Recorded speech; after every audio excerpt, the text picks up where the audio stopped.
Welcome to another segment of Everything Traffic. We like to use this segment for just a quick hit to talk to you about road projects that are happening inside the city of Murfreesboro. With me is Chris Griffith. Chris is a longtime employee of the city, one of our top-notch stars that we have.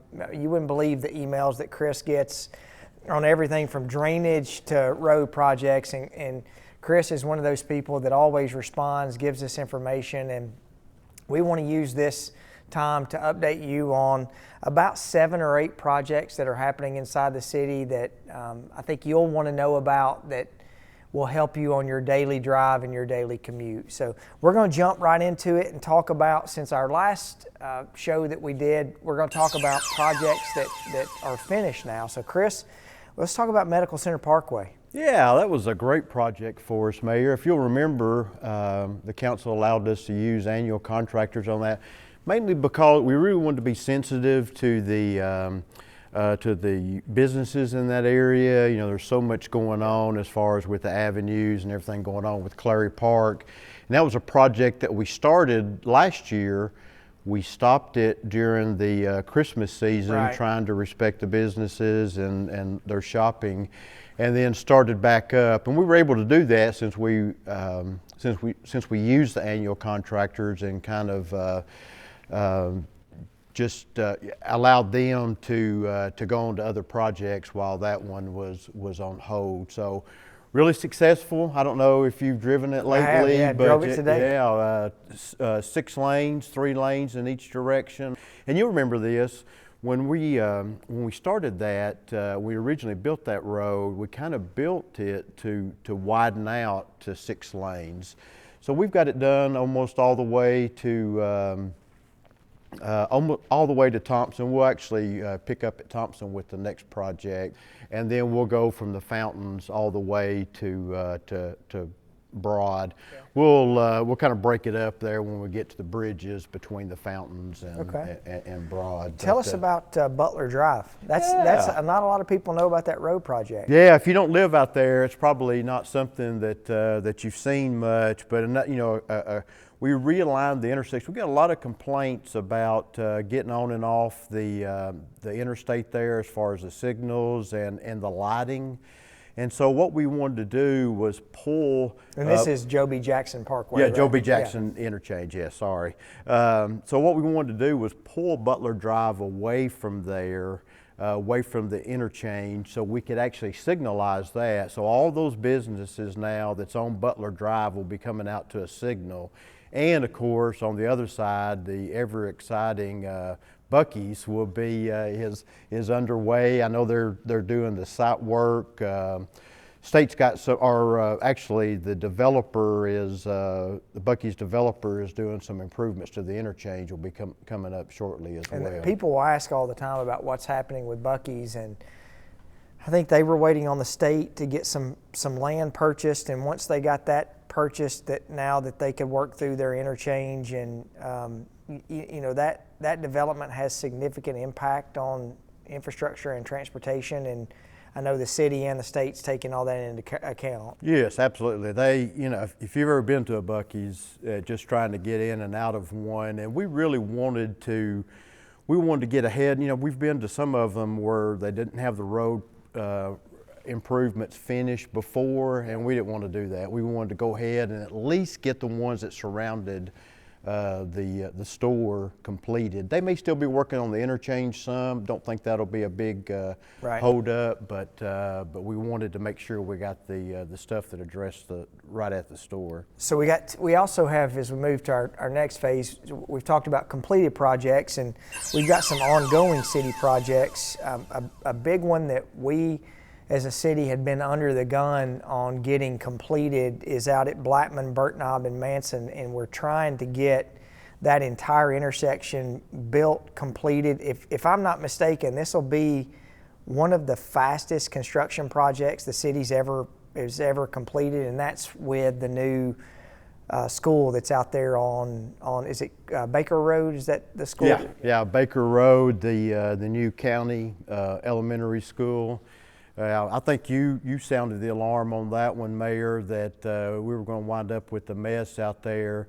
Got the traffic report back from the county, and I think it showed like a 13-minute delay at that intersection, the way that it was set up. So yeah, we found out about it in, I think, March of this year. Got a consultant on board, did the design where they could actually be built quickly. Got a lot of good cooperation from the utilities. A lot of times CUD will want to move their stuff. They said, no, we'll keep it in the roadway and we'll go with it. But right now we're scheduled to have all the lanes open by the time school starts the first week in August. Eric Toombs, he's the inspector and manager of that construction manager of that project, and he's just killed it. Eric's he does a great job. Yeah. He's a good guy. How about the Rutherford Blvd, our traffic signal project? Yeah, this is one we've been working on for a while. It's an exciting project. I tell our transportation department we cannot build our way out of the congestion that we've got now. So this is a smart technology. Basically, it reads cars based on time of day on this section of Rutherford Boulevard, and it'll actually adjust the signal on the fly. We can do it now in-house as far as we think, ball game's going to be going on at this time, so we'll give this more, but this will actually, and you think about it, servicing MTSU, servicing, football games, events out there, graduations and stuff. It will actually learn when Rutherford Boulevard or one of the side roads needs more time, and we'll give it to them. That's great. Yeah, we're excited about it. So we've talked about the past. We've talked about what's going on right now. Let's talk about the future. We've got Rutherford Boulevard Extension. As we're also talking about Rutherford Boulevard. What are we seeing with that project? So we've gotten through most of the design, gotten all the environmental permits. This is where if you'll remember, our 2025 major thoroughfare, our 2040, I'm sorry, major thoroughfare plan showed that the interstate, although it was great to have all the interchanges on it, it was a barrier because we didn't have any just bridges going over the interstate. Right. So this will bridge Rutherford Boulevard, we call it West Rutherford Boulevard, over to Warrior Drive, and basically right there at Riverdale High School.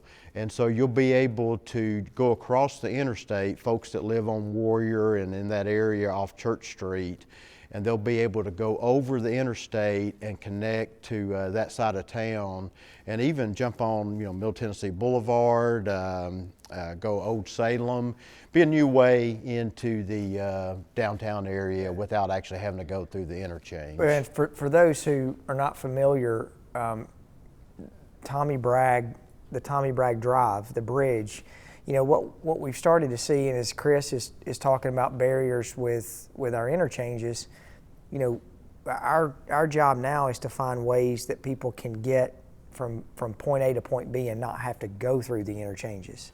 And that's really what these bridges and overpasses you're going to see. There's one that we're talking there. We've got one that the Costco project, at some point there's going to be another bridge that will go over and connect all the, Yes. So there's a lot of those projects that are coming forward. Tell us about, we've talked about it really already, but Medical Center Phase 2. Yeah, Medical Center, the Phase 2, it will include improvements to Thompson Lane and Medical Center, so we'll hopefully get that working a little bit better, and then it'll 6-lane it all the way to the fountains there. It's going to be a little bit different. If you'll remember, we widened to the outside on the first phase of it. This one will widen to the inside, so it'll take out the median, or a lot of the median there now. I know people are going to miss the trees. We're scheduled to do another landscape plan through there. Those trees, they're good, but they also became a little bit of a hindrance just as far as being able to see and stuff. Yeah. So we'll probably be doing something a little bit smaller. But Sort yeah, of like Middle Tennessee Boulevard. yeah, something like that. Something that that just doesn't offer or impair the driver's visibility. Okay. Well, our segment that Chris and I have done, we also did a segment a while back with Jay Norris, who's the Region 3, is that right? Yes. Region 3 director, but we've got a few state projects we actually have a bunch of state projects, but we really have one right now that is ongoing, and that's Phase 3 of Highway 99, or New Salem Highway. Yeah, they just finished Phase 2, paved it just a couple of months ago. Probably still doing a little bit of striping on that, and man, that's another nice project. Yeah. Now we've got 2 roads that we've improved the laneage coming in or going out to the interstate, which is a big help for us. But this Phase 3 will actually go from Cason Lane. This is a project Dana Richardson actually asked them to add because they were originally going to stop at Cason Lane, but now they're going from Cason Lane all the way out to Veterans Parkway. And it goes, it's like 1,300 feet past Yes, Veterans Parkway yes. towards the Rockville schools. Yes. So it's going to be full improvements to Veterans Parkway there, and so because we've got a lot of traffic coming from Veterans Parkway going out to the Rockville school areas, but that's a huge project, $53 million project that's been awarded to Vulcan here in town, and the matter of fact. Got an email about it this morning. Utilities are already moving out of the way. That's great. Colonial Pipelines has relocated, and Atmos is doing some relocations now. So we're excited about getting that started, and even more excited about getting finished because the Rockville area is there's a lot of traffic out there with the schools. And that's something when we talk about TDOT road projects, and I think the average resident may not know this. TDOT has, and I had a meeting with the mayor of Franklin last week, and we really talked about this, that TDOT has changed their funding structure, and TDOT is one of the few governmental agencies that nationwide that does not bond their projects. They have zero debt, so all of TDOT is done, their work is done through cash. And you start looking at a lot of these projects, $53 million for New Salem Phase 3. We've talked about Thompson Lane, that's $150 million over a 5-year period. Yeah.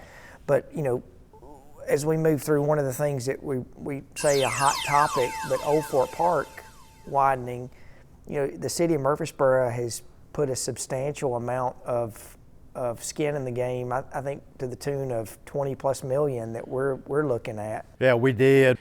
They went through their selection process 2 years ago, and we did our typical 20% like we always do on state or federal projects, and we didn't get any selected. Now, before we start crying over spilt milk, they did fully fund the Thompson Lane project, which is over $100 million just for construction. So we realized it was an uphill battle with those. So this last time we actually came back and offered to go 50-50 with them on Old Fort Parkway. So I think it's $25 million a piece. We're at roughly $50 million. And it got selected, and so we were thrilled. Obviously, Old Fort Parkway, big route for us as far as getting to the interstate and just the businesses through there, and getting to the west side of town. The west side of town's stays is one of our biggest growth areas as far as neighborhoods and folks moving out that way. So that was a huge win for us, and they've also said that used to. If you got a TDOT project, if you got something in 10 years, you felt like you were pretty lucky. Yeah. But they're trying to really to work on their schedule, and by doing that, become a little bit more conscientious with how many projects they dole out and the funding, because like you said, they don't borrow money for it; they pay cash. So we're hoping that we'll see something. We're responsible for the design on it. Probably not going to be much right of way at all to purchase through there. So we're gonna try to push that one forward. Well, and that's the thing for the resident to also know. The majority of your roads that are inside the city that you travel on a daily route or daily to get from point A to point B, the majority of those are all state roads. Yeah. And so it's important for us to be able to have that relationship not only with our delegation but with TDOT, with the governor, to be able to, sell why that Murfreesboro needs improvement. And they've listened, and we're very thankful to our state partners on doing that. So, Chris, thank you for all the information. Yeah. We'll continue to do these real quick, 10, 15 minutes, keep you updated on what's happening in the city and let you know what's happening with road projects when they're finished, what's getting ready to get started, and then what's coming in the future. And we may throw in a few hot topics. There's some things that we're working on right now that I think residents will want to know about, Asbury Lane being one of those that we'll update you on coming soon. So thanks for joining us, and as always, you can look at our social media pages on Facebook, Twitter, or X. You can look at YouTube, our city website. City TV's got all of that out there for you. We want to make sure that you stay informed. So if there's some other reason or something that you think that we should be doing that we're not, please contact me, smcfarland@murfreesborotn.gov, and we want to get you the information you need, how you want it, and when you need it. So thank you so much, and have a great day. For more information about state or city public infrastructure projects, go to the city's website, murfreesborotn.gov. On the homepage, click on Public Infrastructure Projects.